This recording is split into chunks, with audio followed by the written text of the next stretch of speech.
Est-ce que vous vous sentez libre? Salut, c'est Rémi, l'auteur du site affirmationdesoi.info.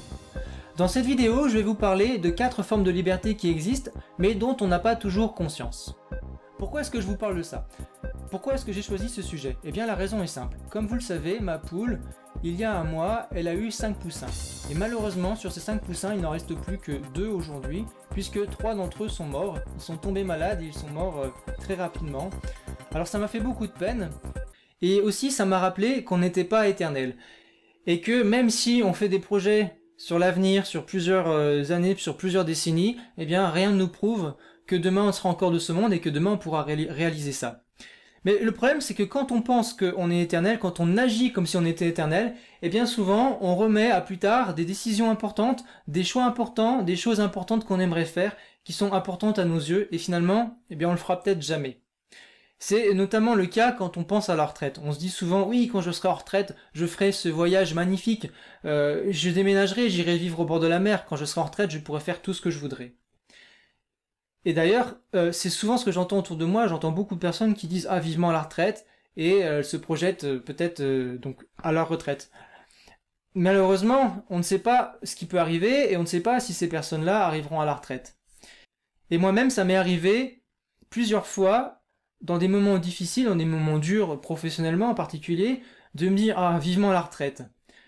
Mais le problème, c'est que quand on est à la retraite, eh bien, on a déjà passé nos plus belles années. Les années où on était le plus en forme, quand on était les plus jeunes, quand on était le plus dynamique, les années où on avait la meilleure condition physique.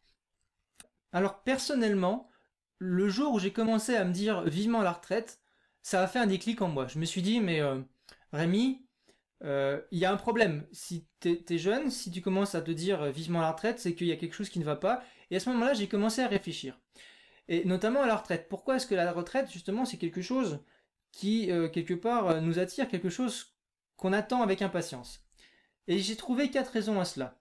Enfin, il y en a plus, mais il y en a 4 dont j'aimerais vous parler aujourd'hui.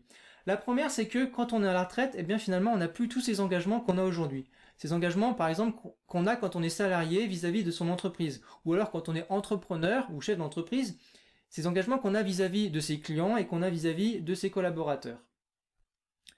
Quand on est à la retraite, aussi, on n'a plus forcément cette obligation géographique de rester dans un endroit, de rester là où se trouve notre entreprise. Et du coup, quand on sera à la retraite, eh bien, on pourra choisir de l'endroit où on veut vivre. On sera libre géographiquement. Quand on sera à la retraite, eh bien, on n'aura plus personne pour nous imposer d'heures ou de jours auxquels on doit faire telle chose. Du coup, on est libre à la retraite d'organiser sa semaine comme on l'entend, du lundi au dimanche et de minuit le matin à minuit le soir. Et également, quand on est à la retraite, eh bien, on n'est plus obligé de supporter certaines personnes, en particulier des collègues chiants, qui peut-être profitent de notre travail, ou alors de supporter ce petit chef à la con qui profite de son pouvoir hiérarchique pour agir en tyran et pour profiter de son autorité. Alors, si je parle de tout ça, c'est parce que je vois un lien entre cette liberté et l'affirmation de soi. Même si ce lien ne saute pas forcément aux yeux, au premier abord. Alors, voilà pourquoi. Eh bien, s'affirmer, quelque part, c'est refuser que quelqu'un nous impose quelque chose dont on n'a pas envie. S'affirmer, c'est donc, dans un certain sens, refuser, comme je viens de le dire, s'affirmer, c'est refuser que quelqu'un nous impose quelque chose dont on n'a pas forcément envie. Alors souvent, par quelqu'un, les gens entendent une personne, un interlocuteur. Mais on peut raisonner de façon beaucoup plus large. Et ce quelqu'un, ça peut être simplement notre environnement, le système. On peut donc voir le fait de s'affirmer comme le fait de refuser de se laisser imposer des choses par la société, de se laisser imposer des choses par notre environnement, par le système.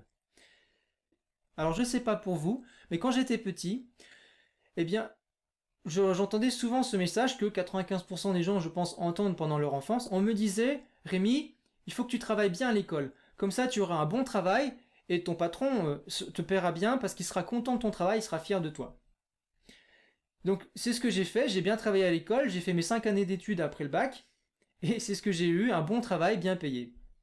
Alors le problème, c'est que quand on accepte cette idée qu'il faut bien travailler à l'école pour avoir un bon travail et être bien payé, en acceptant cette idée, on accepte aussi 4 principes depuis notre plus tendre enfance. Donc comme c'est depuis notre plus tendre enfance, on n'a jamais, en fin de compte, on n'a jamais eu l'occasion de remettre en question ce principe, ces 4 principes. Le premier, c'est « je ferai tout ce que me diront mes supérieurs ». Et c'est vrai que même quand on est directeur général, même quand on est un grand patron, eh bien on doit quand même suivre les ordres, les directives de certaines personnes, en l'occurrence des actionnaires ou des investisseurs.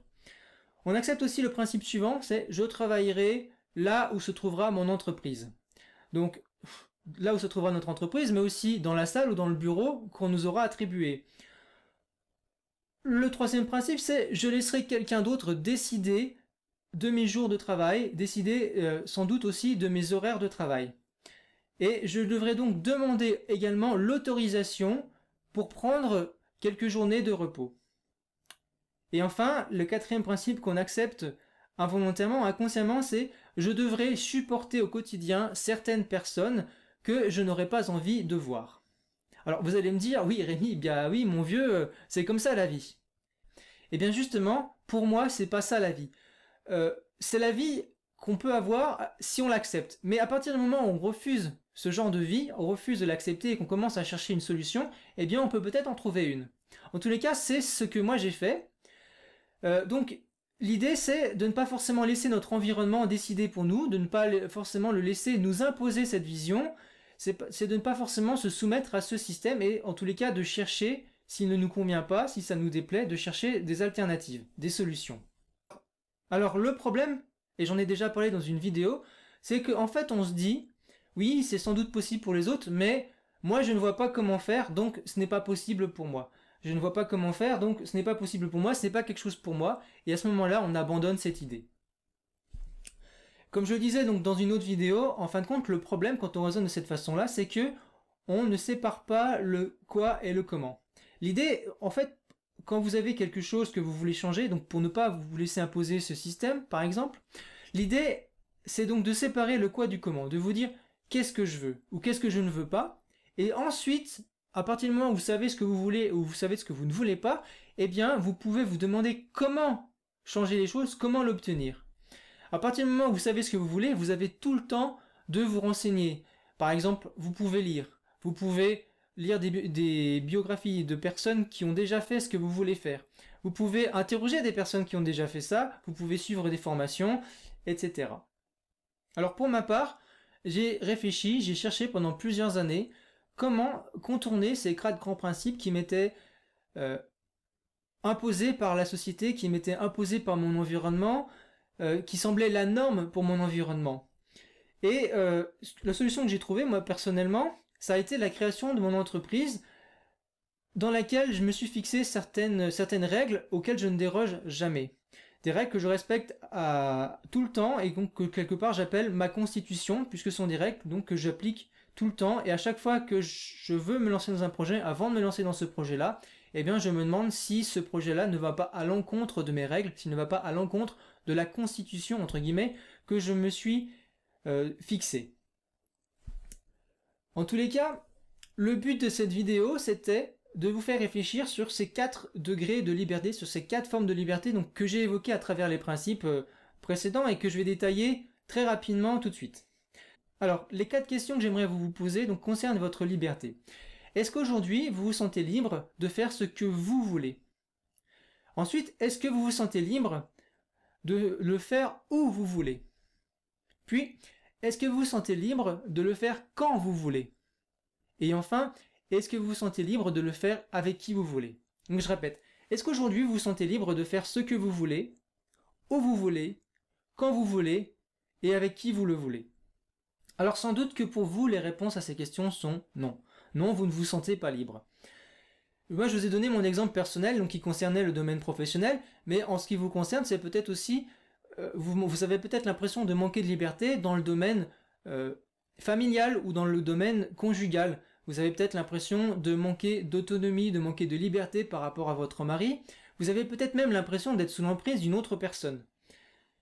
Ou sous l'emprise d'un environnement. En tout cas, l'objectif aujourd'hui, c'était que vous preniez conscience de ces 4 formes de liberté. Donc la liberté de faire ce qu'on veut, d'être où on veut, de l'être quand on veut, et la liberté d'être avec qui on veut.